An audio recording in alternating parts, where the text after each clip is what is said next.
La conférence des évêques du Togo, a fermement condamné vendredi toute forme de violence et dénoncé la culture du mensonge dans un communiqué clôturant sa 139e session ordinaire à Lomé. Ce texte intervient dans un contexte de tensions politiques exacerbées, marqué par des manifestations réprimées et des appels à la désobéissance civile lancés par l'opposition. Réunis du 10 au 13 juin, les évêques togolais ont consacré une partie de leurs travaux à la crise sociopolitique. Sans désigner explicitement le pouvoir ou l'opposition, ils ont appelé à l'apaisement et au dialogue, insistant sur le respect de la dignité humaine et des libertés fondamentales. Leur déclaration met en garde contre les risques de division. La désinformation compromet l'aspiration au vivre ensemble harmonieux.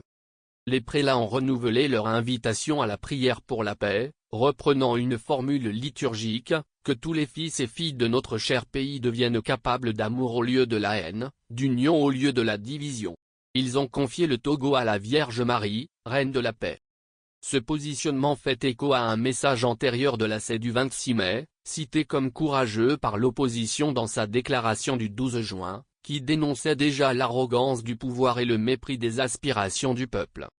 Parallèlement, la session a abordé des sujets ecclésiaux, bilan des séminaires confrontés à des difficultés financières, présentation du nouvel Institut supérieur de théologie Saint-Jean-Paul II, et préparation du prochain plan stratégique pour l'éducation catholique.